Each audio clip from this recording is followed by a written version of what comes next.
नमस्कार. Thank you. एवढ्या लोकांना नदीबद्दल कॉलेजच्या मुलांना ऐकायला आवडतं हे बघून मला सगळ्यात बेस्ट वाटतंय.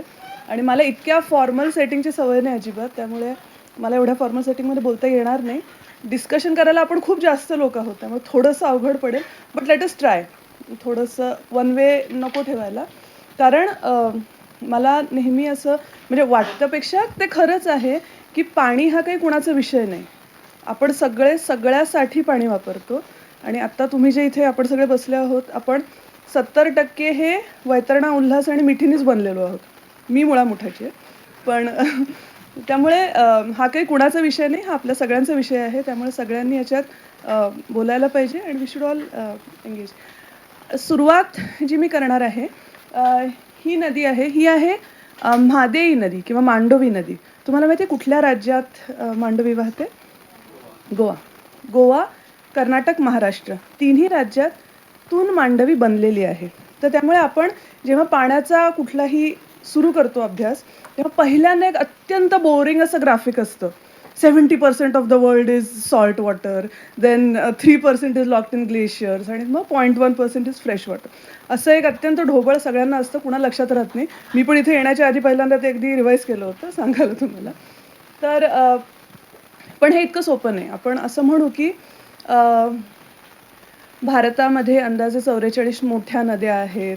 गंगा खोऱ्यामध्ये जगातलं सगळ्यात डेन्सेस्ट पॉप्युलेशन आहे. या सगळ्या आपण गोष्टी म्हणूच शकतो. पण मला असं वाटतं गंगेला आपल्या पुराणांमध्ये त्रिपथगा म्हणतात. त्रिपथगा गंगा. म्हणजे नक्की काय, तर 3 लोकांमधून वाहणारी नदी. 3 लोक म्हणजे काय, त्यांची जे काय असेल ते. माझ्या मते 3 लोक म्हणजे ॲटमॉस्फेरिक रिव्हर्स म्हणजे मॉइश्चर. Atmospheric moisture. ह्या नद्या ह्या खऱ्या आहेत, प्रवाह आहेत ढगांमध्ये. एक आहे सरफेस रिव्हर, जी भूपृष्ठावरून नदी वाहते, आपल्याला दिसते. आणि तिसरी आणि सगळ्यात महत्त्वाची नदी म्हणजे जी जमिनीच्या खालून वाहते. आणि ते जे पाणी आहे ते अत्यंत महत्त्वाचं पाणी आहे. आपल्याकडे आत्ता आपल्याला इंटरेस्टिंग वाटेल, की आपण धरण घोटाळ्यांबद्दल ऐकलं, आपण धरणांबद्दल ऐकतो. नवी धरणं पाहिजेत, वॉटर सप्लाय, हेन-तेन, भ्रष्टाचार.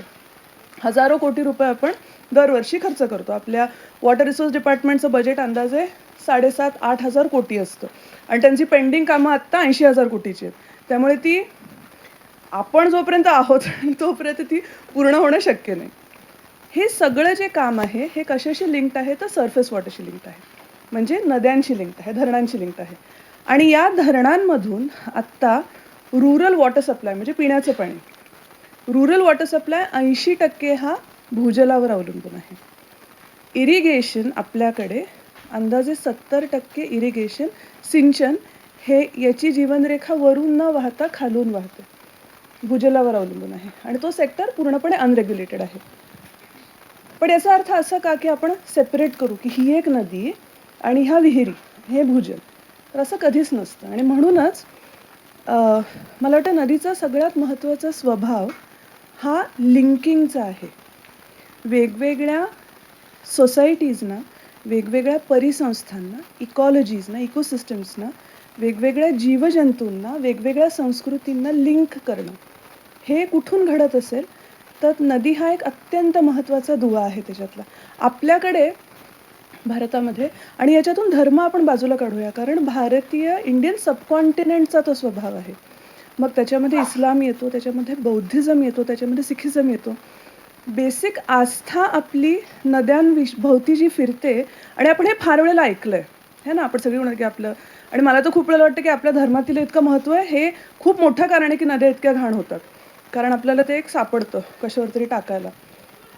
पण तरीही आपल्याकडे जसा इथॉस नदींभोवती फिरतो, नद्यांभोवती, तसं बाकीकडे कुठे फिरत नाही. हे पण तितकंच खरं आहे.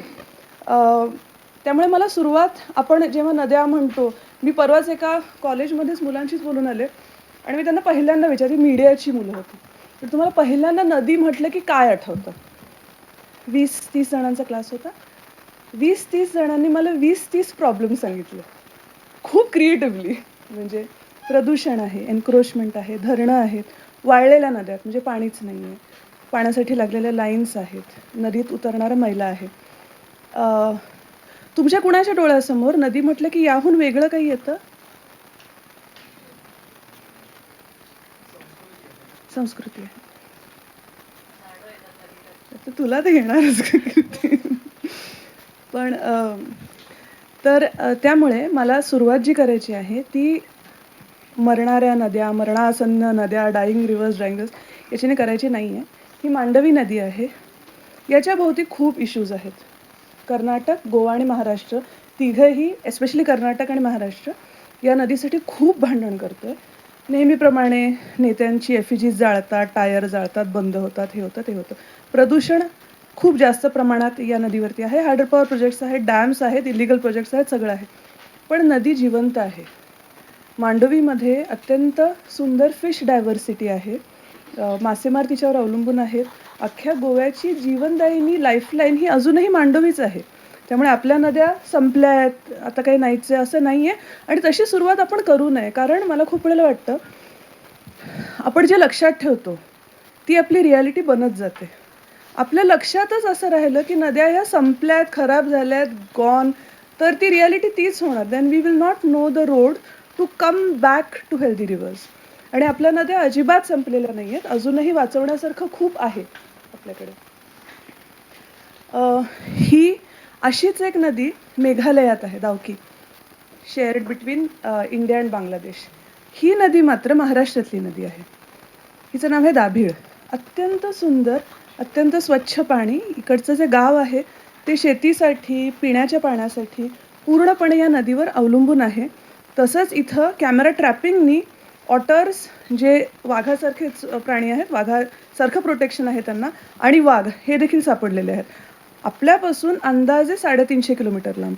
माझ्याकडे आता जास्त फोटो नाही आहेत, पण आपण आता जिथे बसलो आहोत त्याच्यापासून एक 90 किलोमीटर लांब उल्हास, वैतरणा, काळू या नद्या इतक्या सुरेख आहेत की आपण नक्की जाऊन बघायला पाहिजे. आणि मग ते आपले जे सगळे एक खूप वन साइडेड आपला डोक्यातलं हे जे आहे की सगळ्या खराबच आहेत वगैरे, असं काही खरं तर नाही आहे. त्यामुळे मला सुरुवात नेहमीच याच्यापासून करायला आवडते. हे आपल्याला माहितीच आहेत, टागोर. बंगालचे, बंगाल हा फार इंटरेस्टिंग भाग आहे. जगातला सगळ्यात मोठा डेल्टा, डेल्टा म्हणजे नदीचं मुख, जिथे नदी समुद्राला मिळते. जगातला, मला नेहमी सवय आहे किंवा सगळ्यांनाच अशी आपण अभ्यासक लोकांना सवय असते की सेफ स्टेटमेंट्स करायची.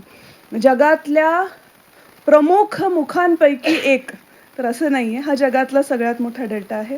सगळ्यात जास्त गाळ जो समुद्रात टाकला जातो तो बंगालमध्ये टाकला जातो. सगळ्यात मोठं मँग्रोव्हचं जंगल, खारफुटीचं जंगल, हे सुंदरबन आहे.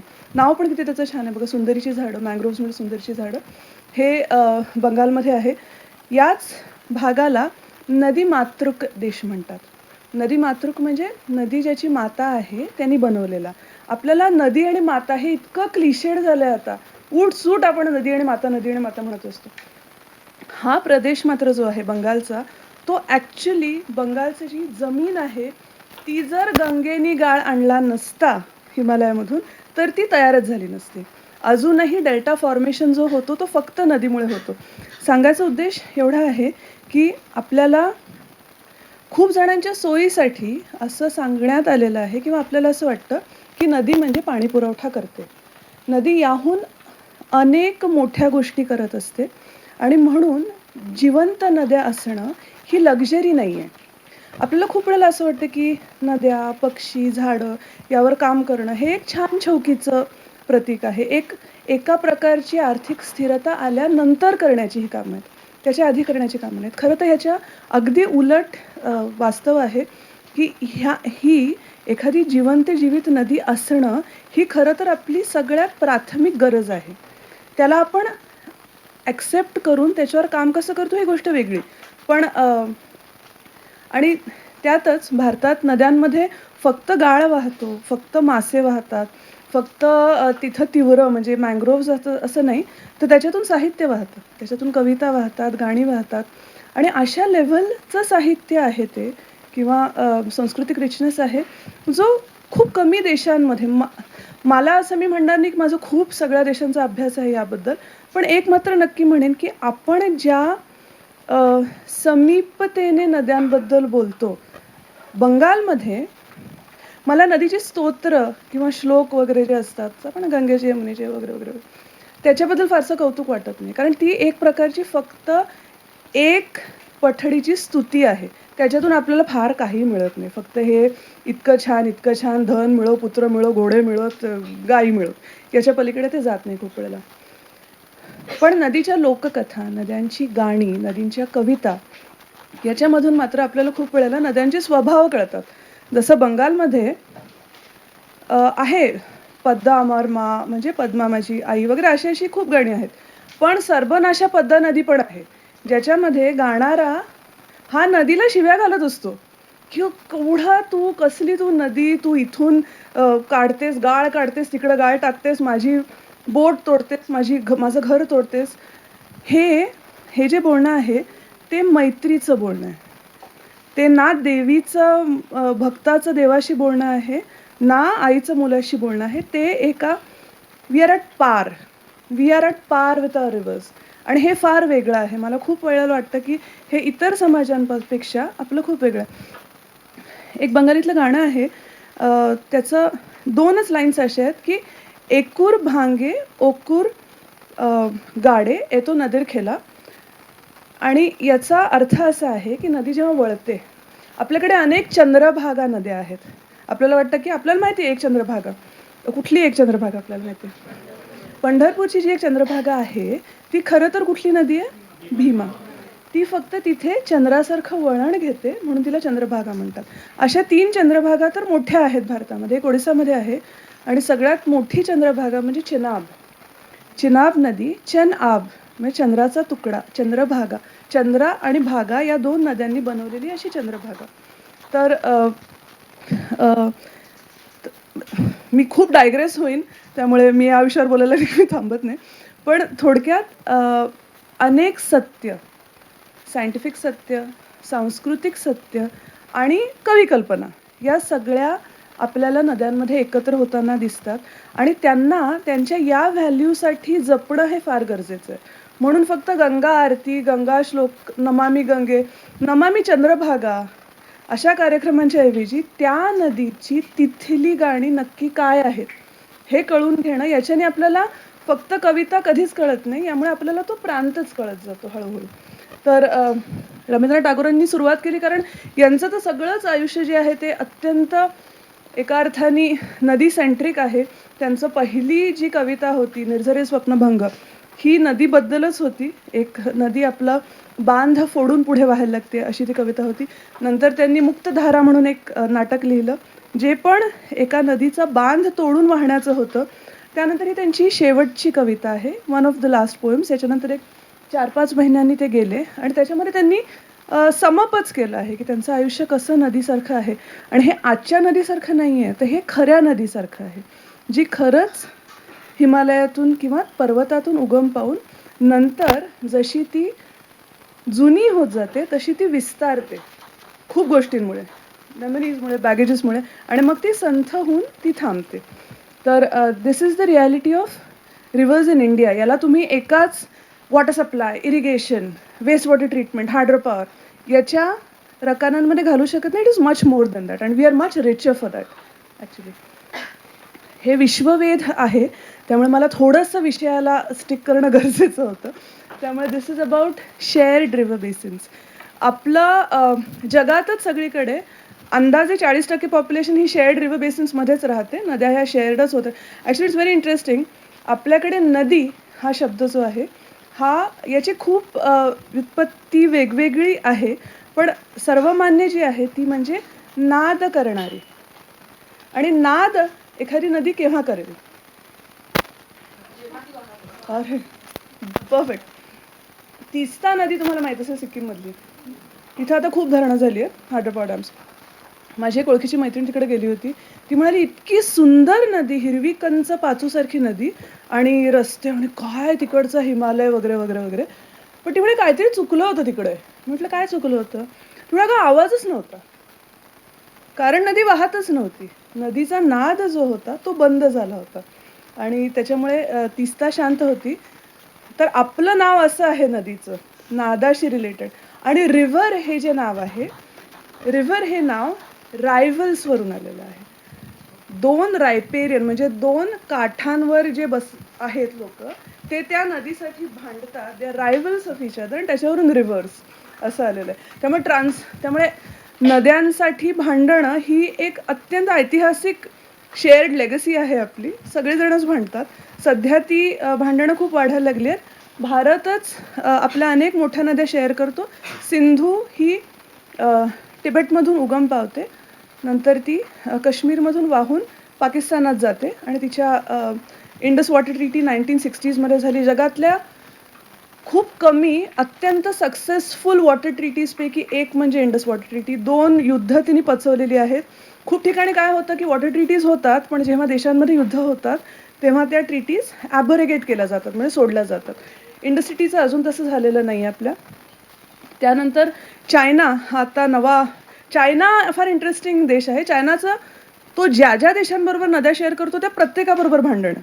तर हसलात तुम्ही. तुम्हाला गंमत सांगते, भारताचं पण तसंच आहे. मोरलेस आपण पण अगदी तसे आहोत. आपण जिथे अपस्ट्रीम आहोत, म्हणजे खूप मानवी व्यवहारांसारखं येते की जिथे आपण वरचढ आहोत तिथे आपण दादागिरी करतो, आणि जिथे आपण खाली आहोत तिथे आपण कांगावा करतो. भारत एक्झॅक्टली तेच करतो. चीनच्या बाबतीत आपण खूप कांगावा करतो की ते वरती धरणं बांधतात, ते पण बांधतातच. पण हे आहे बांगलादेश, आणि गंगा शेवटी बांगलादेशमधून पुढे वाहते. गंगा, ब्रह्मपुत्र, मेघना हा जो डेल्टा आहे तो जगातला सगळ्यात विस्तीर्ण बांगलादेशचा म्हणजे नदीचाच प्रदेश आहे, त्याला दुसरं काही आपण म्हणू शकत नाही. गंगा जेव्हा बांगलादेशमध्ये शिरण्याच्या जस्ट आधी भारताने तिच्यावरती धरण बांधले, फराका बराज म्हणून, 1975मध्ये अंदाजे. आणि आपण हे एकमेव असं धरण आहे. धरणं जनरली कशासाठी बांधली जातात? पाणी साठवून त्याचं काय करण्यासाठी? इरिगेशन, अजून electricity, hydro electric, water supply, अजून एवढीच जनरल आपल्याला माहिती आहेत ना. फराका बराज हे एकमेव धरण आहे जगातलं जे बांधलेलं आहे एक पोर्ट जिवंत ठेवायला. कोलकाता पोर्ट जो आहे तिथे गाळ येत राहतो, आणि तो गाळ साफ करण्यासाठी, पाणी सोडण्यासाठी म्हणून फराका धरण बांधलं, आणि भागीरथी नदीचं पाणी डायव्हर्ट करून कलकत्ता पोर्टमध्ये सोडत राहिले. ते पाणी तिचं नाही आहे, आणि असं कधीही कुठेही केलं गेलं नाही आहे. आणि समुद्राचं जे ओव्हरऑल सामर्थ्य आहे ते इतकं जास्त आहे की या धरणाचा तो पोर्ट धुण्यासाठी काहीही उपयोग होत नाही.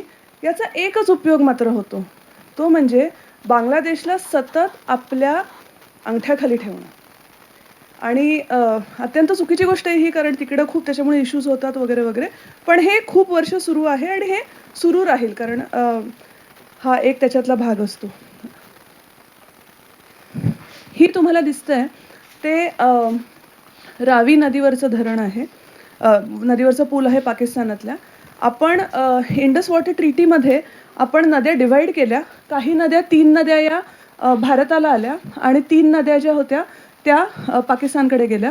रावी, बियास, सतलज हे आपल्याकडे राहिली, आणि इंडस, झेलम आणि चिनाब हे पाकिस्तानकडे गेल्या वापरासाठी. आपण तरीही त्यांच्यावरती धरणं बांधतोच. आणि ज्या नद्या आपल्याला मिळाल्या, रावी, बियास आणि सतलज, या आपण इतक्या कोरड्या केल्या की पाकिस्तानमध्ये आता पूल आहेत पण खाली नदीच नाही.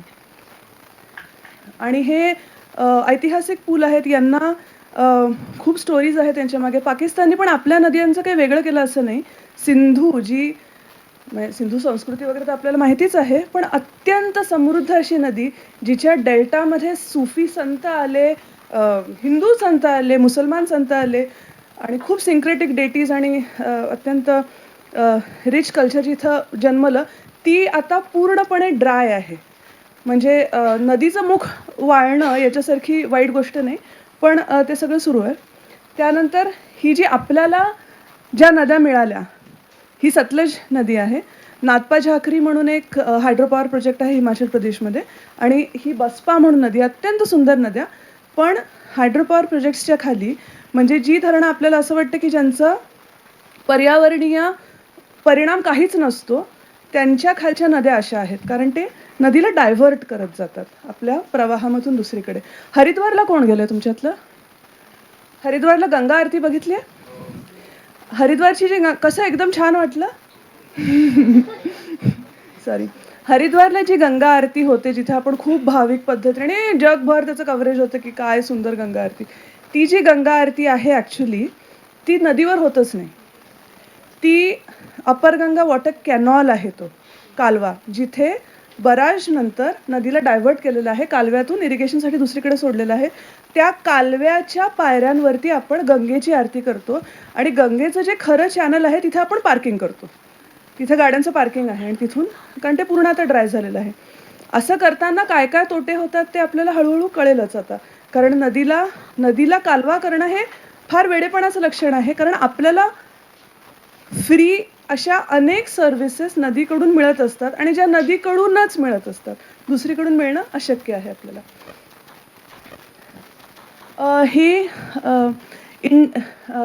ही ब्रह्मपुत्रा नदी यारलुंग सांगपो म्हणून जी मानस सरोवर किंवा तिबेट हा एक अत्यंत अद्भुत भाग आहे.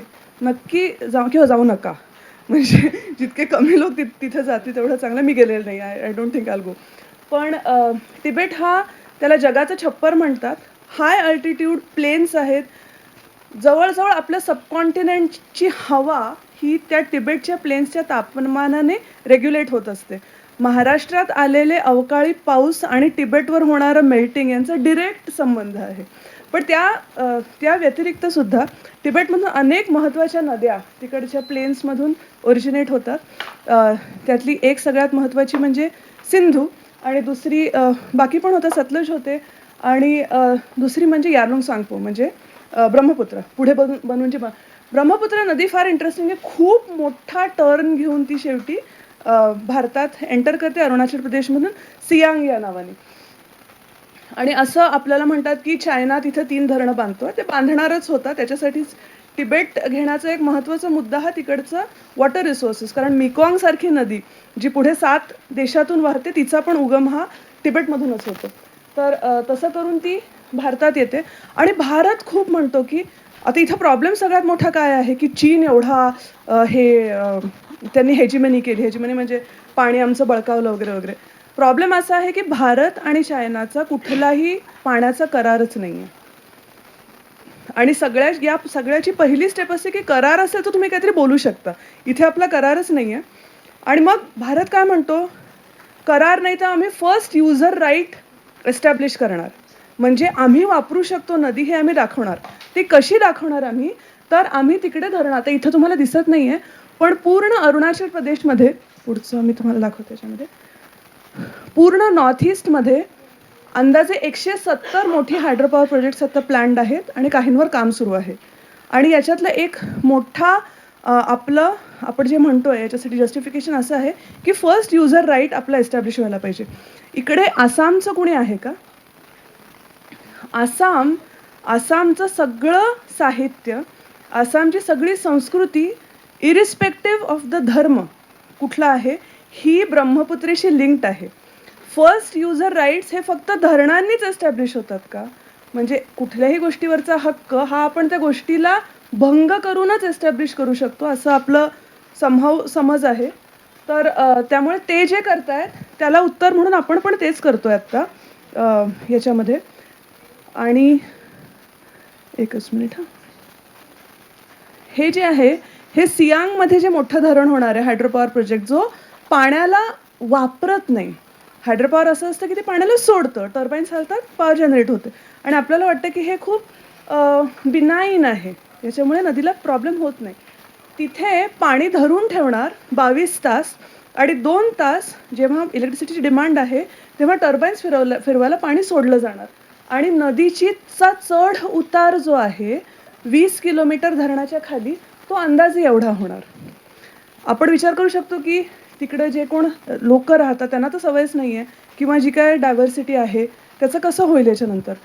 याचं एक कारण म्हणजे आपण नदी समजून घेत नाही. आपण वापर समजून घेतो पण आपण सिस्टीम समजून घेत नाही. आणि ती घेण्याने तसे फायदेच आहे. मी जो फराका बराज म्हटलं होतं तुम्हाला की जो भारताचं पाणी डायव्हर्ट करतो, आणि पाणी डायव्हर्ट केल्यामुळे गाळ कमी होतो आणि गाळ कमी झाल्यामुळे अत्यंत जास्त इरोजन होतं. इरोजन म्हणजे किनारेच्या किनारे, गावच्या गावं, एरियाच्या एरिया वाहून जातात. कारण जेव्हा धरणाच्या वर पाणी फार अद्भुत गोष्ट आहे. एखाद्या पाण्यातून जर तुम्ही त्याचा गाळ पूर्ण काढून टाकलात, तर ते पाणी भुकेलं होतं, हंग्री वॉटर. तो परत आपल्या गाळाचा इक्विलिब्रियम शोधायचा प्रयत्न करतं. त्याला जर ते मिळालं नाही, तर तो किनारा फोडणार. आणि it will again try to regain that equilibrium. तर मी तुम्हाला आता ते जे गाणं सांगितलं होतं, एकुल गोरे उकुल भांगे. आम्हाला हे जे होतं, नदी जेव्हा चंद्रभागा, मी तरीच विचारलं मी चंद्रभागा का सांगत होते. तर नदी जेव्हा बेसिकली वळते, तेव्हा ती एका बाजूनी, बाहेरच्या बाजूनी इरोड करते, म्हणजे काठ खाते, आणि आतल्या बाजूला ती माती डिपॉझिट करते. आणि याला खूप मॉडेल्स आहेत. आम्ही 1 वर्ष घालवलं हे पूर्ण नीट सायंटिफिकली अंडरस्टँड करण्यात. आणि त्या कवीनी बंगालच्या एका लाईनीत सांगितलंय, एकुल गोरे म्हणजे एका किनाऱ्यावरून खाते आणि दुसऱ्या किनाऱ्यावर घालते. येतो नदीर खेळा, म्हणजे ही तर नदीचा गेमच आहे हा. आणि सकाळच्या वेळेला जो खूप श्रीमंत होता, संध्याकाळी तोच फकीर होतो. आणि सकाल बेलार आमिर रेभाई फकीर संध्या बेला. आणि 2 वाक्यांमध्ये पूर्ण त्या नदीचं जे काय बिहेवियर आहे मला ते लक्षात आहे. अजून मला कुठलीही मॉडेल्स जी काय मी शिकलो, ते मला आता काही आठवत नाही. पण मी इरोजन म्हटलं बाहेर काय करतं, तर मला लगेच हे आठवतं. मी याच्यात जात नाही अजिबात. पण तुम्हाला कुणाला जर इंटरेस्ट असेल, सध्या काय आपण नेहमीच रामाबद्दल खूप बोलतो. रामायणातलं, वाल्मिकी रामायणातलं गंगेचं जे डिस्क्रिप्शन आहे ते नक्की वाचा. एखाद्या रिव्हर सायंटिस्टनी केल्यासारखं डिस्क्रिप्शन आहे हे. तो ॲक्च्युली वाल्मिकी त्याच्यात लिहितात. आणि त्याच्यातला एक श्लोक तर इतका सुंदर आहे. त्याच्यात असं म्हटलंय की नदी तुला दिसणारच नाही तू तिथं जाशील तेव्हा, कारण तिथं धुकं असेल. पण नदीचे पक्षी नदीवरती त्या आकारात उडत असतील, त्याच्यावरून तुला ती कळेल.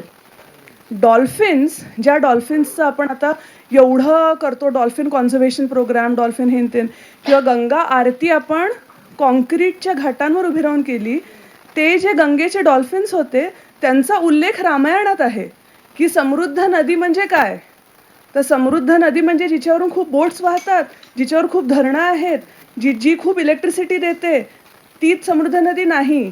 जिच्यामध्ये खूप डॉल्फिन्स आहेत, जिच्यामध्ये खूप मगरी आहेत, जिच्यावरती क्रौंच म्हणजे सारस क्रेन्स, ज्याची रामायणाची सुरुवात ही सारसांपासून आहे, नदीकाठची पक्षी, जिच्या काठी सारस क्रेन्स आहेत, जिच्या जंगलांमध्ये हत्ती आहेत, ती समृद्ध नदी. आणि तिच्यामुळे तुझ्या नगरांना समृद्धी येणार. आणि ते आत्ता खरं आहे. आणि आपण हे सगळं सोयीस्कररित्या विसरून हे करून पुढे जात आहोत. त्यानंतर आता बाहेरचंच कशाला बोलायचं, आतल्या आत आपल्या राज्यांमध्ये पण किती कॉन्फ्लिक्ट्स आहेत तुम्हाला माहिती आहे. मी काही याच्यामध्ये फारसं जाणार नाही. एकच सांगते की कर्नाटक आणि तामिळनाडूमधला जो कावेरीचा वाद आहे, तो शेकडो वर्षापूर्वीचा. त्यांच्या सगळ्या कथा नाटकांपासून तो सापडतो की आणि त्यांना अजूनही त्याच्यावरचं उत्तर सापडलं नाही, सापडणारच नाही. कारण टागोरांची एक कविता आहे, त्याच्यात ते म्हणतात की केनो मोरी गेलो नदी, म्हणजे नदी का मेली. Kaveri is a dead river. Kaveri he most of the time समुद्राला वाहत नाही, पोचत नाही समुद्राकडे. आणि त्याच्यामधले सगळे म्हणजे मासेमार वगैरे त्यांची वाट लागलेली आहे सगळ्यांची. कधी कधी जेव्हा पाऊस पडतो तेव्हा काहीतरी गोष्टी बऱ्या असतात. रवींद्रनाथ म्हणाले की केनो मोरी गेलो नदी, नदी का मेली. नदी मेली कारण मला ती सगळी माझ्या एकट्यासाठी नेहमी पाहिजे होती, म्हणून नदी मेली. आणि कर्नाटक असो, तामिळनाडू असो, छत्तीसगड असो, ओडिसा असो, महाराष्ट्र असो, तेलंगणा असो, आंध्र प्रदेश असो, आपल्या सगळ्यांना नदी आपल्याचसाठी पूर्ण वेळ आणि सगळी हवी आहे. ते मिळणं अशक्य आहे. त्यामुळे कॉन्फ्लिक्ट्स पण होणार आणि त्याच्यामध्ये नदीचं हे पण होणार. वर्ल्ड वॉटर क्रायसिस परत इथं जायला नको. पण तुम्हाला माहीत असेल की सिरियाचं जे कॉन्फ्लिक्ट आहे आत्ता, त्याच्यामध्ये क्लायमेट चेंज आणि वाळणाऱ्या नद्या यांचा अत्यंत महत्त्वाचा भाग आहे.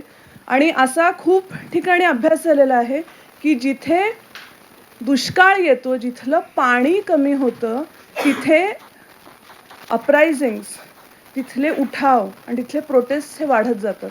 आपण जेव्हा सजलाम म्हणतो, सजलाम सुफलाम, तेव्हा त्या पाण्याचा खरंच हा एक गुण आहे की तो गोष्टी शांत करतो आणि पाणी जसं संपत येतं तसं कॉन्फ्लिक्ट्स वाढायला लागतात. आणि याच्यामध्ये पण म्हणजे धरणं आता म्हणजे माझं काम पण आहे त्याच्यावर म्हणून मी म्हणते हे खरंच आहे. मी काय हे ते डिनाय करण्यात काही अर्थ नाही. पण ॲक्च्युली ही खरी गोष्ट आहे की वॉटर कॉन्फ्लिक्ट्स तुम्हाला कुठे दिसतात? जिथे जिथे तुम्ही धरणं करून ठेवलेली आहेत त्याच्या आजूबाजूलाच वॉटर कॉन्फ्लिक्ट्स दिसतात. जिथे वाहत्या नद्या आहेत, स्वस्त नद्या आहेत, तिथं कुणालाही ह्या कॉन्फ्लिक्ट्स करण्याची गरज. इट्स अ लोडेड स्टेटमेंट, पण हे काही अर्थाने खरंच आहे. बऱ्याचशा अर्थाने खरं आहे. आणि टर्कीने आत्ता टर्की ही टिग्रिस आणि युफ्रेटिस या नद्या तुम्ही ऐकल्या असतील. फर्टाईल क्रेशंट, खूप म्हणजे सिंधूच्या तोडीस तोड पुरातन संस्कृती याचा उदय तिथे झाला होता. मिडल ईस्टमधलं सगळ्यात फर्टाईल जागा. आणि त्या युफ्रेटिस आणि टिग्रिसच्या वरती टर्की आहे जो तिकडं आता धरणं बांधतोय. इराकमधलं अंदाजे 80% पाणी हे टर्कीने धरून ठेवलेलं आहे वरच्या धरणांमध्ये. आणि सिरियामधलं पण अंदाजे 30-35% पाणी हे टर्कीने धरलेलं आहे. तर त्यामुळे जेव्हा कॉन्फ्लिक्ट्स होतात तेव्हा त्यांना पाण्याचा एक अत्यंत महत्त्वाचा भाग असतो. हे झालं ग्लोबल क्रायसिस बघितले आपण. आपण भारतातले क्रायसिस बघितले. आता आपले फार म्हणजे महाराष्ट्र स्पेसिफिक क्रायसिस आहेत. गेल्या काही वर्षांमध्ये महाराष्ट्राने स्टेट इंट्रा स्टेट क्रायसिस हे एवढे बघितले. नगर असेल, नाशिक असेल, औरंगाबाद असेल, त्याच्या खालचे असतील, पुणे असेल, सोलापूर असेल, आपण सतत भांडत आलो. आणि ही भांडणं देखील तुम्हाला माहीत असेल तर सगळी धरणांच्या ॲलोकेशन्सवरून होती आणि खूप कमी लोकांच्या, खूप कमी बागांच्या बेनिफिटसाठी होती. खरं जे सिंचन येतं विहिरींमधून त्याला तर तुम्ही काही करू शकत नाही. तो मी किती घेतो कुणाला माहीत पण नाही आहे. पण आता माझ्या आवडत्या भागाकडे, आणि मी पटपट जाईन याच्यातून. महाराष्ट्रातल्या नद्या सगळ्यांना माहितीच आहेत कुठली आहेत. आपल्याकडे 5 प्रमुख खोरी आहेत. आणि आपण अत्यंत सुंदर जो आपला भाग आहे कोकणातला, म्हणजे आपण जिथे आत्ता आहोत त्या भागाला आपण एक खोरं म्हटलेलं आहे, वेस्ट फ्लोईंग रिव्हर्स, पश्चिम वाहिनी नद्या. पश्चिम वाहिनी नद्या या महाराष्ट्रातल्या काही सगळ्यात सुंदर नद्यांपैकी आहेत. एवढा मोठा भूभाग, याच्यातलं 50-55% पाणी जे आहे ते गोदावरी, कृष्णा, तापी आणि नर्मदा या खोऱ्यांमध्ये वाहतं. आणि 45% पाणी हे या एवढूशा छोट्या भागात जो कोकण भाग आहे याच्यातून वाहतं. आणि याच्यावर आपल्याला अजून फारशी धरणं ही आपली खोरी आहेत. 5 प्रमुख खोरी. गोदावरी अत्यंत मोठं खोरं आहे, विदर्भापासून, नाशिकपासून सुरू होऊन विदर्भ आणि पुढे पण ओरिसाचे भाग, छत्तीसगडचे भाग ही गोदावरी घेते. हे कृष्णा खोरं आहे, हे पण पुढे जाऊन अत्यंत मोठं विस्तारतं, अनेक राज्य त्याच्यामध्ये घेतं. तापी आणि नर्मदेचा आपल्याकडे अगदी छोटा भाग आहे. तापी मोठी आहे तशी गुलाबी जी दिसते ती तापी खोऱ्याचा भाग आहे. फार सुंदर नदी आणि सांस्कृतिकदृष्ट्या अत्यंत रिच. त्याच्याबद्दल एवढं काम झालेलं नाही, आपल्याला फार तिच्याबद्दल माहीत नाही आहे. आणि हा सगळा जो भाग आहे हा पश्चिम वाहिनी नद्या आहेत. यांना आपण आपल्या सोयीसाठी एकत्र कोंबलेलं आहे, जसं तुम्हाला आता कोंबलं आहे. तुम्ही प्रत्येकजण बऱ्यापैकी वेगवेगळे आहात. तुम्हाला असंच म्हटलं की ही फक्त रुईयाची मुलं. तुमचे स्वभाव काही सारखे नाही आहे. तसंच या नद्यांचं आहे. त्याच्यामध्ये काही नद्या आहेत दमणगंगेसारख्या ज्या कोरड्या होतात आणि काही नद्या आहेत तेरेखोलसारख्या किंवा शास्त्रीसारख्या ज्या वर्षभर पाण्याने भरलेल्या असतात. ह्याच्यामध्ये आता जायला नको आपण. पाण्याचा सगळ्यात जास्त वापर महाराष्ट्र किंवा भारत कसा करतो? सिंचनामध्ये करतो. आपल्याला इरिगेशनसाठी सगळ्यात जास्त पाणी लागतं आणि सगळ्यात मोठे पैसे आपण या सिंचनासाठी कुठून देतो? तर धरणांमधून देतो. काही मी सगळी दाखवत नाहीत, मला पेसिमिस्टिक करायचं नाही आहे, पण थोडंसं. हे एक धरण आहे. आपण अख्खं धरण बांधू शकतो आणि आपलं धरण बांधण्याची पॉलिसी ही इतकी स्वतंत्र झालेली आहे आता की आपल्याला धरण बांधायला नदीची पण गरज नसते. म्हणजे हे जे धरण आहे याला नदीच नाही. म्हणजे मी इथं गेले होते, सोलापूरच्या पुढे बीड जवळचा भाग आहे आणि मला त्यांनी म्हटलं धरण कुठे आहे? तर ते म्हणाले की हे काय सगळं बोर्ड तिकडं सावधान धरण, पुढे धरणाचं काम सुरू आहे वगैरे वगैरे. आणि आम्ही खरंच सावधानीने जातो ना, मोठे मोठे ढिगारे आणि ना अख्खं धरण मध्ये आणि तिथे नदीच नाही. म्हटलं पाणी इंजिनियर होते, म्हटलं काय म्हणजे पाणी कुठे आहे? तर ते येणार ना. तर बेसिकली हे Krishna Marathwada lift irrigation scheme नावाच्या अत्यंत अव्यवहारिक, कधीही न सुरू होणाऱ्या, पूर्णपणे तोट्यात आणि डबघाईत जाणाऱ्या इल्लिगल स्कीमचा भाग आहे. याच्यामध्ये उजनी धरणाचं पाणी इथे टाकून पुढे ते बीडला वगैरे नेणार. आता मुद्दा असा की उजनी धरणातच पाणी नसतं. उजनी धरण हे तुम्हाला जेवढं आठवतं तेवढं उजनी धरण कोरडं झालं, आपण एवढंच न्यूज ऐकतो फक्त. तर त्याच्यातून तर मला खूप खूप अर्थाने वाटतं की ही महाराष्ट्रातल्या धरणांचा सिम्बॉल आहे हा, की फायदा झाला नाही असं आपण म्हणणार नाही. नक्कीच फायदा झाला धरणाचा, पण कुणासाठी झाला, किती पॉप्युलेशनला झाला. जेव्हा आपण धरण एखाद्या गोष्टीसाठी जस्टिफाय करतो तेव्हा त्याला खूप गोष्टी सांगत असतो की आता ह्याचा जो इरिगेटेड आहे महाराष्ट्रात एकही धरण, आणि मी हा खूप क्वालिफाईड स्टेटमेंट करते की एकही धरण असं नाही की ज्यांनी जे सांगितलं होतं त्याच्या 80% तरी केलंय.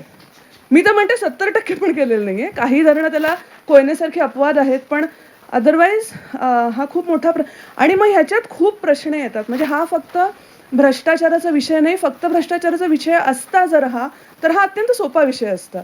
त्याच्यावर आपल्याला फार बोलायची पण गरज नसती, सगळीकडेच होतं. पण नदी हा हायवे नाही आहे ना. नदी हे बिल्डिंग्स नाही आहेत ज्या तुम्ही बांधल्या सोडून दिल्या, किंवा हायवे बांधला विसरलात, खराब झाला, पुढच्या वर्षी परत केला. नदीला जेव्हा तुम्ही अफेक्ट करता तेव्हा तुम्ही अनेक गोष्टींना खूप जास्त वेळासाठी अफेक्ट करत असता. मी आता एका धरणापासून आले. सिंधुदुर्गचं कोणी आहे इकडे? बऱ्यापैकी लोक.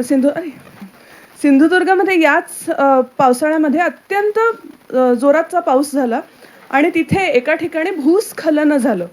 रस्ता पूर्ण खाली गेला आणि त्या भागाला मी आत्ता जाऊन 2 आठवड्यांपूर्वी भेट देऊन आले. तो रस्ता स्खलन झालेलंच नव्हतं तिकडं. तिकडं अर्धवट बांधलेलं धरण होतं जे सगळेजण विसरून गेले होते की हा झाले 150 कोटी रुपये खर्च तर होऊन गेले याच्यावरती, आता काय करायचंय. 10 वर्षापूर्वी बांधलेल्या अर्ध्या भिंती होत्या, त्यांनी नदीचा प्रवाह बदलला होता. ही जी दाभिळ नदी, आपण जो पहिल्यांदा सुंदर अत्यंत फोटो बघितला, अत्यंत गुणी नदी आहे. इतक्या लोकांना इतक्या गोष्टी देते. हिच्यातून मग इतका करंटेपणा नाही की ह्या असल्या नदीवर पण असं करावं असं वाटावं. पण असो, त्याच्यावर त्यांनी अर्ध धरण बांधून सोडून दिलं. नदीचा प्रवाह बदलला. KIDCचा आमचा रिपोर्ट आहे त्याच्यावरती. आणि जेव्हा पाऊस खूप झाला होतो ना, तेव्हा तो नदी कधीही आपला रस्ता विसरत नाही. मग तो कितीही ऐतिहासिक आणि जुना का असेना, जेव्हा पूर येतात तेव्हा जुन्या वाटा जिवंत होतात. खूप नद्यांच्या, म्हणजे कोसी असो, बिहारमधली गंगा असो, की इकडची ही छोटी दाभिळ असो, किती 100 किलोमीटरची नदी, तिने ते अर्धा तो भराव सगळा तोडला.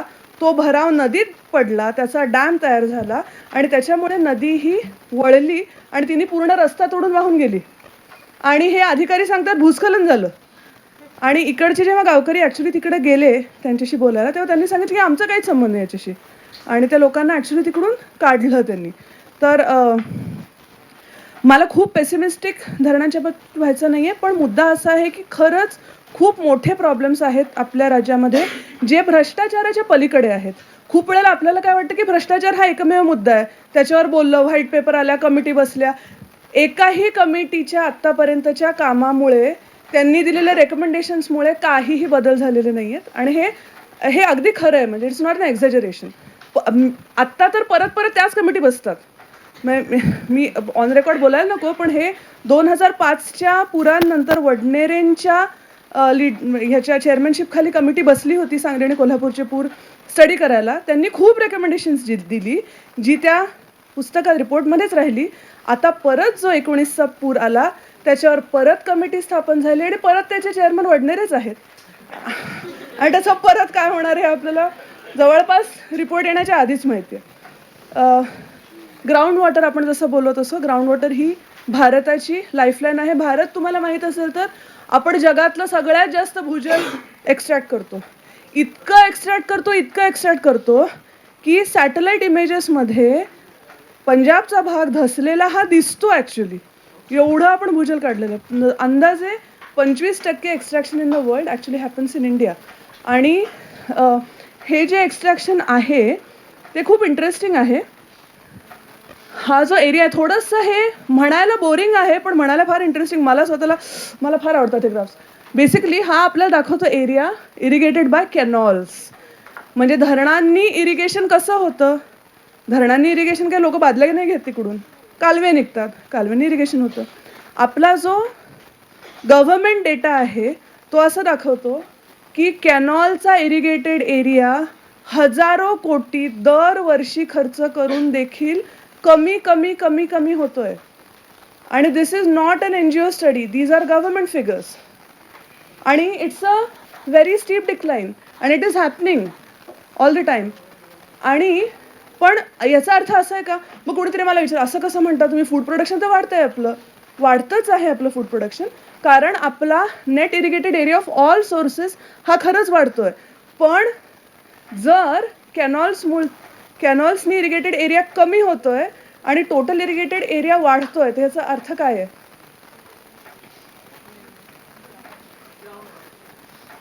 Ground water. It is ground water which is actually filling the gap in between. आणि त्याच्यामुळे you can when you actually study the net area irrigated by ground water you see such a steep increase. आणि this increase comes at a cost. कुठलंही ground water काढणं हे सोपं नाही आहे. आपण जे आत्ता डीप वॉटर ॲक्विफर्समधून जे पाणी वापरतो ते म्हणजे आपण घरात डायनोसॉर पाळण्यासारखं आहे, कारण ते खरंच तसं आहे. It is fossil water, it is extremely ancient water. ते पाणी, आणि आपल्याला असं खूप वाटत असतं की मग काय आपण भूजल पुनर्भरण करू आणि सगळं पाणी परत जाईल. एवढ्या डीप ॲक्विफर्समध्ये पाणी जाणार नाही आहे. तुमचं प्रेसिपिटेशन जेवढं होतं त्याच्या 5% पाणी देखील या डीप ॲक्विफर्समध्ये जात नाही. आपण बँक अकाउंट रिकामा केला, इन्शुरन्स पॉलिसी रिकामी केली, आता घर पण विकलंय जेव्हा आपण हे ग्राउंड वॉटर वापरून ते हे करतो. मग महाराष्ट्रातलं ground water, I won't go in details.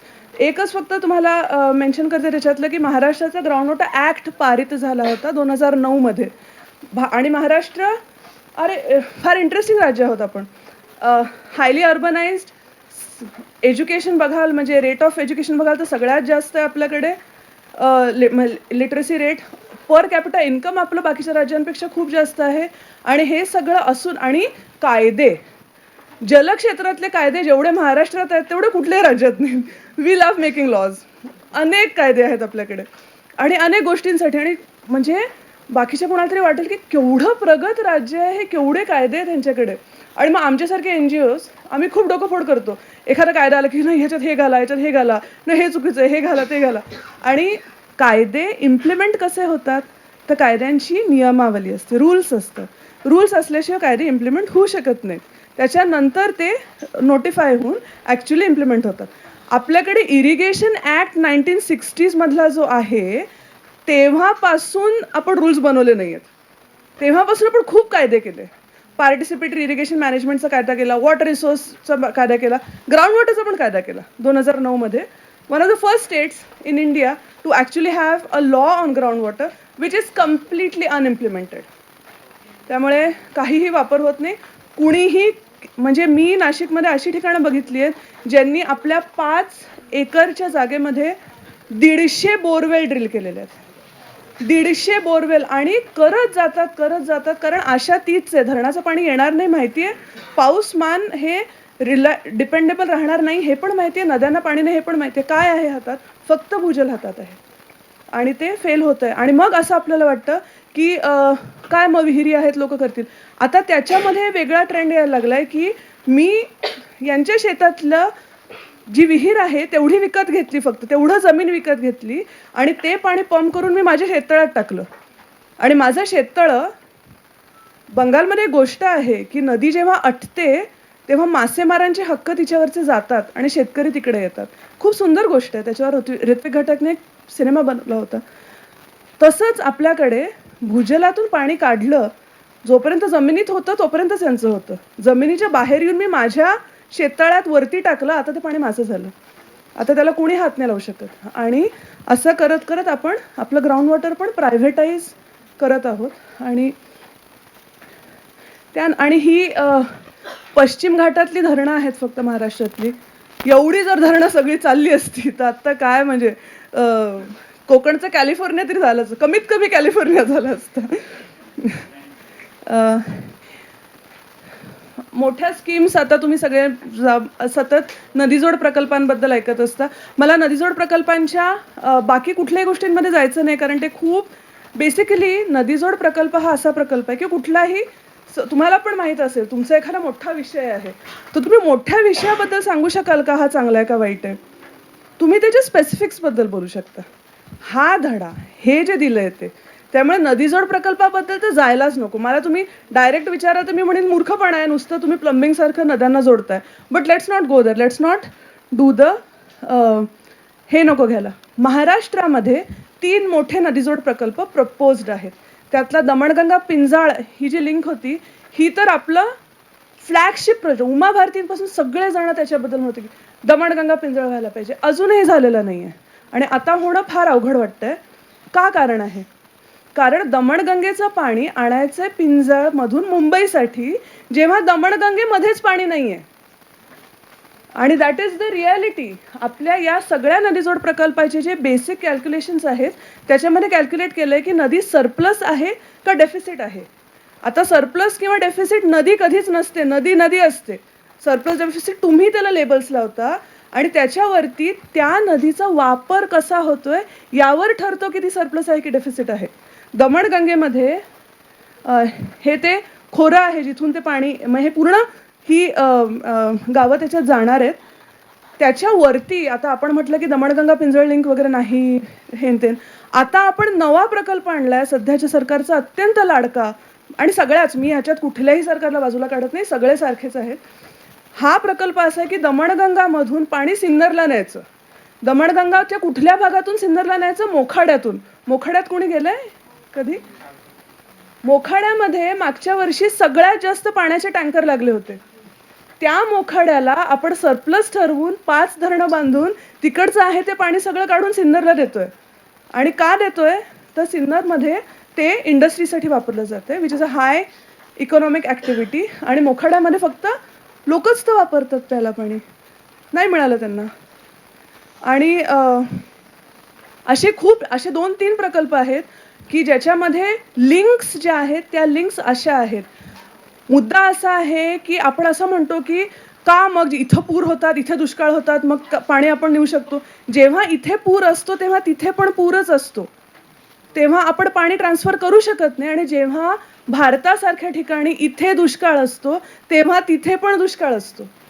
Brahmaputra खोऱ्याला आपण एवढं म्हणतो ब्रह्मपुत्र अत्यंत हे खोरं, तिथे पण दुष्काळ आहे. गंगा खोऱ्यात दुष्काळ आहे, कारण दुष्काळ हा नदीचा स्वभाव नसून माणसांचा स्वभाव झाला, समाजाचा स्वभाव झाला. आपण मराठवाड्यामध्ये भर दुष्काळात 2.5 लाख हेक्टरवरती ऊस लावू शकतो. आपण सरप्लस डेफिसिटची बोलणीच करायला नको. आणि या मराठवाड्याची तहान भागवायला आपण दमणगंगेमधून पाणी घेऊन येणार आहोत. ट्रॅव्हेस्टी म्हणतात ना की दिस इज अ ट्रॅव्हेस्टी, की तुम्हाला कुणाच्याच तहानेची खरं तर काहीच पडलेली नाही आहे. तुम्हाला पडलंय धरण बांधायचं आणि त्याच्यातून पैसे करून आपण खूप राष्ट्रासाठी आणि याच्यासाठी काहीतरी केलं हे दाखवायचं. बाकी त्याच्यात हेच मोखाडा जिथून ते पाणी पलीकडे घेऊन जाणार आहेत. आणि हा प्रकल्प म्हणजे गेल्या 2 महिन्यात आम्ही ह्याचं सबमिशन पाठवलं होतं की अत्यंत साळसूदपणे हा प्रकल्प पुश करण्यात येतोय. आणि म्हणतात काय ह्याला, तर अधिक पर्जन्यमानाच्या जागांपासून दुष्काळी भागाकडे पाणी वळवण्यात येत आहे. आणि रिॲलिटी त्याची अशी आहे. त्यामुळे स्पेसिफिक्समध्ये जाणं मला वाटतं अत्यंत गरजेचं आहे. क्लायमेट चेंजबद्दल काही म्हणजे वेगळं बोलण्याची गरज नाही आहे. आपण बघतोय आता आपल्याकडे काय होतंय पश्चिम महाराष्ट्रामध्ये आणि ओव्हरऑल पश्चिम घाटामध्ये. याचे परिणाम बेसिकली हॉलमार्क क्लायमेट चेंजचा असा आहे की waiter places will become waiter आणि ड्रायर विल बिकम ड्रायर. दुष्काळी भाग जास्त दुष्काळी होत जाणार, जिथे पाऊस पडतो तिथला पाऊस हा कमी वेळामध्ये जास्त पडणार. कमी वेळामध्ये जेव्हा जास्त पाऊस पडतो तेव्हा भूजलात पुनर्भरण होत नाही, तेव्हा जमिनीची धूप होते, तेव्हा फ्लॅश फ्लड्स येऊ शकतात, तेव्हा जमिनी धसू शकतात. तेव्हा जर तुमच्या डोंगराच्या उतारांवरती झाडं नसतील तर त्याचा इफेक्ट हा पुरामध्ये व्हायला 1 तास पण खूप होतो. याच आपल्याच महाराष्ट्राने 2008मध्ये national action plan for climate change आला होता आणि सगळ्या राज्यांना स्वतःचे स्टेट प्लॅन्स करायचे होते. महाराष्ट्राने 2018पर्यंत काहीही केलं नाही. आणि आत्ता पण त्यांनी जो काय ॲक्शन प्लॅन केला, बाकीच्या सगळ्या देशांमध्ये आत्ता तुम्ही बघा तर क्लायमेट चेंज हा पॉलिटिक्सचा भाग आहे. नेते निवडून येतात किंवा हरतात क्लायमेट चेंजच्या मुद्द्यावरून, आणि आपल्याला आत्ता याच्याशी काहीही पडलं नाही आहे. कारण जास्तीत जास्त याचे जे इम्पॅक्ट्स आहेत ते गरिबांना जास्त भोगायला लागतात. हळूहळू ते कमी व्हायला लागले, हळूहळू ते सगळ्यांच्याच दारात यायला लागलेलं आहे, आणि कदाचित त्याच्यामुळे थोडंसं हे बदलेल. यावेळेचा पूर, आत्ताचा जो 2019मध्ये पूर आला, या ज्या लेव्हल्स आहेत या धरणाच्या भरण्याच्या लेव्हल्स आहेत. आपल्या पूर खूप आला, पाऊस, आम्ही रिव्हर स्टेजेसचा अभ्यास करत होतो. कृष्णा नदीने अशा रिव्हर स्टेजेस बघितल्या ज्या हिस्टॉरिकली तिने बघितल्या नाही आहेत. 150 वर्षांपूर्वीपर्यंत असा फ्लड आलेला नाही आहे. आणि मी 150 वर्ष म्हणते कारण मिसिसिपीचा डेटा 1200 वर्षांचा आहे, माझ्या कृष्णाचा डेटा 150 वर्षाचाच आहे, त्याच्या मागे जातच नाही. If possibly we can go back beyond that, we may know that this has been a bigger historic flood, पण आपल्याकडे ते नाही आहे. महाराष्ट्रात देशातली सगळ्यात जास्त धरणं आहेत, तुम्हाला माहीत असेल. Second largest dam builder in India is Madhya Pradesh, आणि आपल्याकडे मध्य प्रदेशपेक्षा डबलपेक्षा जास्त धरणं आहेत. आपण त्याच्यातलं सगळ्यात जास्त धरणं ही कृष्णा खोऱ्यामध्ये कॉन्सन्ट्रेटेड आहेत, कारण हा नेहमीच खूप समृद्ध भाग राहिलेला आहे. जेव्हा धरणं असतात तेव्हा धरणांबरोबर जबाबदाऱ्या येतात, तेव्हा तुम्हाला ती तशी ऑपरेट करायला लागतात. नाहीतर काय होतं हे या ग्राफमध्ये दिसतं. धरणांमध्ये पाणी भरण्याचा एक सायकल असते. तुम्हाला पाणी हळूहळू हळूहळू भरायला लागतं. जूनमध्ये तुमच्याकडे मारे पाऊस झाला आणि तुम्ही जूनमध्ये जर धरण भरून ठेवलं तर तुमच्याकडे पुढे 3 महिने पाऊस येणार आहे तेव्हा, आणि पाऊस जोरात येणार आहे, तेव्हा तुम्ही त्या पाण्याचं काय करणार? तर तुम्ही ते पाणी तुम्हाला खाली खूप जोरात सोडायला लागतं, कारण आपल्याकडे जे फ्लड म्हणजे नोटिफिकेशन्स असतात त्या पण प्रेडिक्शन्स असतात त्या पण खूप विश्वासार्ह नाही आहेत, कारण आपला मान्सूनच तसं आहे खूप शार्थी. त्यामुळे धरण मॅनेज करणं ही एक अत्यंत मोठी जबाबदारी आहे, आणि इथं तुम्हाला कळते की ती कशी मॅनेज होत आहेत. हे जे धरण आहे राधानगरी धरण, हे 5 ऑगस्टमध्ये 100% भरलेलं होतं. 100% भरलेलं धरण होतं, आणि 5 ऑगस्ट नंतर तुम्हाला माहिती आहे 6, 7, 8 ऑगस्टला खूप मोठा पाऊस झाला, तेव्हा या धरणाचा सगळा साठा हा सोडण्यात आला. सोडणं गरजेचं होतं, कारण जर तेव्हा साठा सोडला नसता तर धरण फुटलं असतं. आणि म्हणूनच धरणाच्या स्टेजेस असतात भरायच्या, की अर्धा मान्सून संपण्याच्या आत आपण 100% धरणं भरू शकत नाही, आणि हे सगळीकडेच झालं. यावेळेला उजनी धरण हे 10 दिवसामध्ये 0चं 100% झालं. म्हणजे उजनी तर म्हणजे कौतुकास्पदच आहे सगळ्याच अर्थाने. 0चं 100% 10 दिवसात धरण भरण्यात आलं, आणि त्याच्यानंतर खाली फटकन पूर सोडण्यात आले.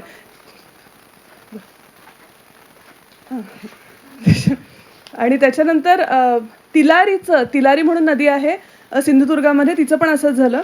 तिलारी नदी जर कोणी बघितली असेल तर तिलारी धरण झालेलं आहे.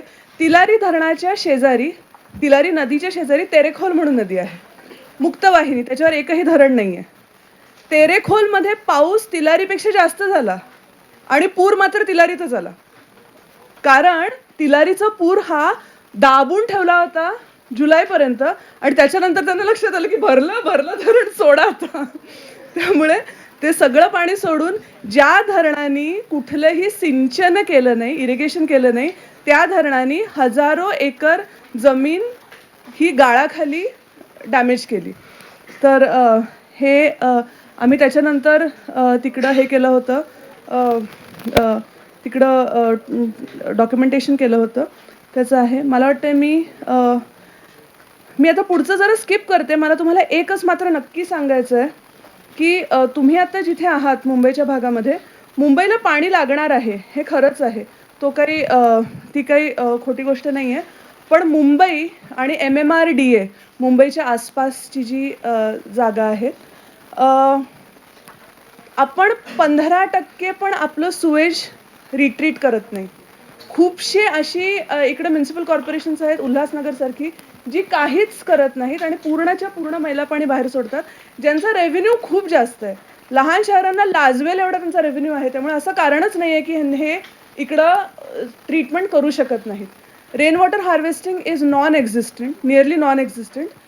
Leakages and wastages in Mumbai are म्हणजे मिडल वैतरणा धरण आहे ना अख्खं, 800 MLD त्याचं वॉटर सप्लाय आहे. ते 800 MLD आपलं लिकेजेस अँड वेस्टेजेस आहेत पाण्याचे. आणि आपण धरणं बांधतो कारण आपण धरणं बांधू शकतो. कारण तिकडचे जी जंगलं त्या मिडल वैतरणा धरणासाठी तुम्हाला माहीत असेल 700 हेक्टर जंगल बुडालेलं आहे त्याच्याखाली. 700 हेक्टर म्हणजे 1400 एकर प्राईम पश्चिम घाटातलं जंगल हे एका अशा धरणासाठी बुडालं आहे ज्याची कपॅसिटी मुंबईच्या वेस्टेजेस आणि लिकेजेस एवढी होती. त्याच्यासाठी अनेक पाडे तिथून उठले. ते जे पाडे उठलेत आत्ता त्यांना वॉटर सप्लाय नाही आहे. अशी मुंबईसाठी आत्ता 12 धरणं प्रपोज्ड आहेत विविध ठिकाणी. तानसा अभयारण्यामध्ये काही धरणं आहेत ती. आणि ही 12 धरणं मिळून अंदाजे 1 लाख आदिवासींना विस्थापित करणार आहेत. आणि म्हणून मिळून चित्र बघणं फार गरजेचं असतं. एक एक एक एक एक चित्र बघून तुम्हाला खूप वेळेला लक्षात येत नाही की आपला कलेक्टिव्ह गुन्हा आहे हा, तो केवढा मोठा आहे हे आपल्याला कधीतरी कळणं गरजेचं आहे. 23,000 हेक्टर जंगल टोटल लँड बुडते. 7,000 हेक्टर जंगल बुडतंय. 7,000 हेक्टर इमॅजिन करा, 14,000 एकरपेक्षा जास्त. न्यूयॉर्कसारख्या शहरांमध्ये शहराला पाणी देणाऱ्या धरणांच्या वरची जंगलं ही प्राणपणाने जपतात. कारण ती तुम्हाला स्वच्छ हवा देतात आणि पाण्याची क्वालिटी त्यांच्यामुळे सुधारते. कारण जंगलं ही धरणाच्या वरची जमीन धरून ठेवतात. आणि आपण मात्र हे करू शकतो म्हणून आपण हे करतोय. आता मुंबईला अनेक ऑप्शन्स आहेत स्वतःचा पाणी पुरवठा हा रेग्युलराईज करण्यासाठी. मुंबई वाढतं शहर आहे, त्याला नवे सोर्सेस लागणारच आहेत, नवी धरणं लागणारच आहेत. त्याच्याबद्दल दुमत होऊच शकत नाही. मुद्दा असा आहे की आपण कुठले ऑप्शन्स एक्सप्लोअर केले का. आपण जेव्हा आपल्याला प्रेशर आलं तेव्हा आपण we took the easiest way out. Easiest way काय आहे. आदिवासी एकत्र येणार नाही आहेत, जंगलं तर काहीच बोलणार नाही आहेत, परमिशन सगळ्याच मिळणार आहेत, तर आपण ही बांधून टाकू. आणि अशी ही धरणं आत्ता मुंबईच्या शेजारी बांधून होत आहेत. ही हे वरचं तुम्हाला दिसतंय ते काय असेल असं वाटतं. हां हां कोण तरी बोललं. येस, हे ही गोदावरी नदी आहे. ही वरची गोदावरी नदी आहे आणि खालची चंद्रभागा आहे. हे रामकुंडाजवळचं नाशिक आहे. आपल्या धार्मिक जो इथॉस आहे, आपल्या नदीबद्दलची आस्था आहे, त्याच्यामुळे आपण नदीला पूर्णपणे कॉन्क्रिटाईज करून ठेवलं आहे. कारण भक्त त्याच्यावर उतरतात तेव्हा त्यांना दगड टोचू नयेत. रामकुंड पूर्ण कॉन्क्रिटाइज्ड आहे आत्ता. आणि नाशिकची 14 कुंड सगळी नदीतली. कुंड म्हणजे काय खरं तर. कुंड म्हणजे ती नदीला खूप वेळेला 40% पाणी हे भूजलातून येत असतं. खालचे झरे असतात जे नदीला पाणी पोचवत असतात. आपण त्या सगळ्याला कॉन्क्रिटाईज करून टाकलेलं आहे आत्ता. आणि मागच्या कुंभमेळ्यामध्ये रामकुंडामध्ये आणि मला खूपच म्हणजे आश्चर्यच वाटतं ते ओव्हरऑल की पुण्याची जी संकल्पना आहे, नदीचं प्रतीक काय आहे, पुण्याचं प्रतीक काय आहे. पुण्याचं प्रतीक नदी नाही आहे. पुण्याचं प्रतीक फक्त पाणी आहे. पाणी, दॅट्स ऑल.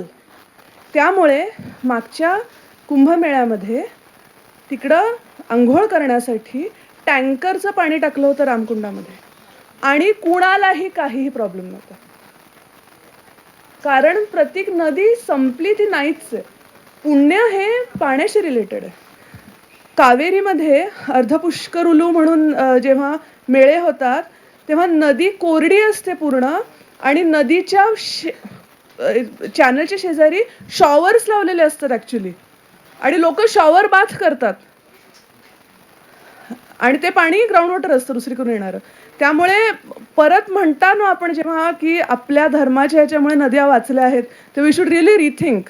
खूपशा वेळेला आपल्या धर्माच्या आस्थांमुळे नद्यांची वाट लागलेली आहे. आणि हे खरंच आहे. मग थोडंसं हे आहे, but this is what it is to a large extent. त्यानंतर बाकीच्या देशांमधले हे सगळे हे आहेत. एकच फक्त त्याच्यातलं तुम्हाला सांगते, wild and scenic reverse act म्हणून एक प्रकार आहे. Wild and scenic reverse act हा अमेरिकेत पारित झाला 1962 मध्ये. आणि त्याचा अर्थ असा आहे की मुक्तवाहिनी नद्यांना प्रोटेक्शन देणं. म्हणजे ज्यांच्यावर कुठलेही अजून धरणं नाही आहेत किंवा बांध नाही आहेत, एम्बँकमेंट्स नाही आहेत, प्रदूषण कमी आहे, अशा काही नद्यांना प्रोटेक्शन देणं. आणि आता तिकडे अशा 300 नद्यांना अंदाजे प्रोटेक्शन दिलेलं आहे वेगवेगळ्या पद्धतीने. आणि जेव्हा आपण भारतात असं म्हणतो की अशा नद्यांना आत्ता पण आहेत मुक्तवाहिनी, तेरेखोल ही मुक्तवाहिनी आहे, महाराष्ट्रात आहेत. The biggest dam builder steel has living reverse, very healthy reverse. विदर्भात आहेत, शास्त्री आहे, तेरेखोल आहे, दाभिळ आहे, अशा अनेक नद्या आत्ता आपल्याकडे आहेत. आणि जेव्हा आपण म्हणतो की यांना आपण मुक्तवाहिनी ठेवू शकू का, तेव्हा सांगण्यात येतं की नाही, शक्यच नाही. कारण लोकांना बेनिफिट्स पाहिजेत. लोकांना आत्ता त्या नद्यांचे इतके बेनिफिट्स मिळत आहेत. खरं प्रॉब्लेम असा आहे की ना आपण धरणांचा पोस्ट फॅक्टो ॲनालिसिस करत, म्हणजे धरण बांधल्यानंतर प्रॉमिसेस काय होती आणि नक्की मिळालं काय, हा एक अभ्यास करत नाही आपण. आणि जिथे धरणं नाही आहेत नद्यांवर, त्या लोकांना काय देतात ह्याचा तर आपण कधीच करत नाही. तो शून्य असतो. कुठलंही धरण बांधताना कॉस्ट बेनिफिट ॲनालिसिस असतो, CBA म्हणतो आम्ही त्याला. CBA जो असतो तो कसला ॲनालिसिस करतो, तर धरणाची कॉस्ट काय आणि धरणाचे बेनिफिट्स काय, आणि मग ते असेस होतं आणि त्याच्यावरून धरण सँक्शन होतं. अरे पण नदीचे बेनिफिट्स काय, नदीचे बेनिफिट्स कोण, कधी तुम्ही आपण अकाउंट करायला लागणार, आणि ते करण्याची मला वाटते गरज आहे. बाकी रिव्हर रेस्टोरेशन वगैरे गोष्टींमध्ये मी जात नाही, I have taken more time. तर त्यामुळे आता रिव्हर रेस्टोरेशन वगैरे गोष्टींमध्ये जात नाही. मुद्दा एवढाच आहे की इट इज टाईम नाव की आपण नैसर्गिक प्रोसेसेस ज्या आहेत, नदीच्या असतील, वेटलँड्सच्या असतील, मँग्रोव्हच्या असतील, जंगलांच्या असतील, डोंगरांच्या असतील, यांना आपल्या समाज मनात आणि आपल्या इकॉनॉमिक्समध्ये आणि आपल्या प्लॅनिंगमध्ये किंमत देणं गरजेचं आहे. आणि ती किंमत आपण तेव्हाच देऊ जेव्हा आपण त्यांना समजून घेण्याचा प्रयत्न करू, आपण थोडासा त्यांचा अभ्यास करू. आणि तेव्हा आपल्या लक्षात येईल की कदाचित आपल्याला त्यांच्याकडून बऱ्यापैकी गोष्टी मिळत आहेत, नुसते मिळत नाहीत, रोजगार पण त्याच्यातून जनरेट होऊ शकतो. तर आय गेस दॅट्स इट. या, थँक्यू.